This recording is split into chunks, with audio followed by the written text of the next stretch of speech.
Halloween at Disney World is always the best, but it's not only because of the change in weather from the brutal Florida sun, but also because of the flavors that come along with the autumn season. Let's head over to Saratoga Springs Resort, where we'll be making an inspired dish from the Artist Palette restaurant, Bourbon Pumpkin Cheesecake.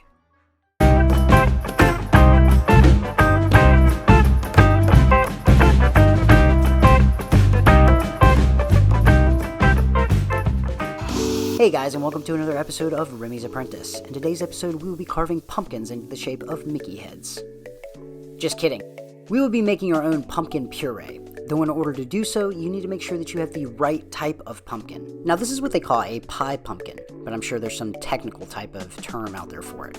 So our first step is to set our oven at 400 degrees Fahrenheit before chopping our pumpkin perfectly in half. Yeah, just like that.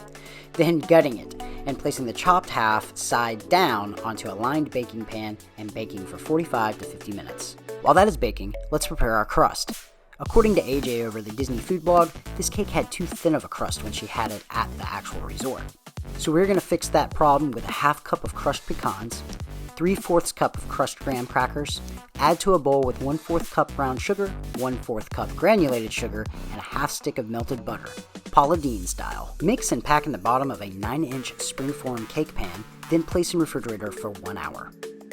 And now it's time for our filling. Half teaspoon ground ginger, half teaspoon nutmeg, half teaspoon salt, 1.5 teaspoons of cinnamon, 1 tablespoon cornstarch, 2 tablespoons light corn syrup, 1 teaspoon vanilla extract, 1 tablespoon bourbon, 1 tablespoon heavy cream, half cup brown sugar, half cup granulated sugar, 3 eggs. But we can't forget our pumpkin puree. You will know when your pumpkin is ready when you can use the weight of a knife to penetrate the outer layer.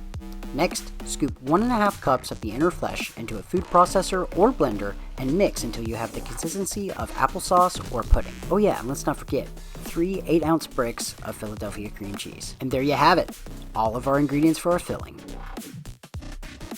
In a medium-sized bowl, whisk together your pumpkin, eggs, brown sugar, cream, vanilla, and bourbon. Add all other ingredients to stand mixer and beat with a paddle until you add your pumpkin mix. Then switch to a whisk. Remove crust from fridge and line the inside of your pan with butter and then parchment paper before adding cake mix and placing in a 300 degree Fahrenheit oven for 65 minutes or until center is set and has a light jiggle. And now it's time for our topping. In a medium-sized bowl, whisk together 1 tablespoon of bourbon, 2 tablespoons of sugar, and 2 cups of sour cream. Before adding topping, make sure you jiggle and make sure that it's firm.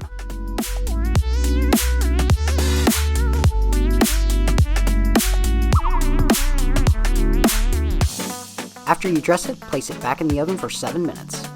Alright, all done baking. Now you're going to want to place this in the refrigerator for 6 hours or overnight. And in case you couldn't tell, this cake was a success. The filling turned out so creamy and the topping wasn't overly sweet. Oh, we fixed that problem with the pecan crust, that's for sure. Please leave me some feedback in the comments section below and let me know how yours turned out. Until next time, cheers.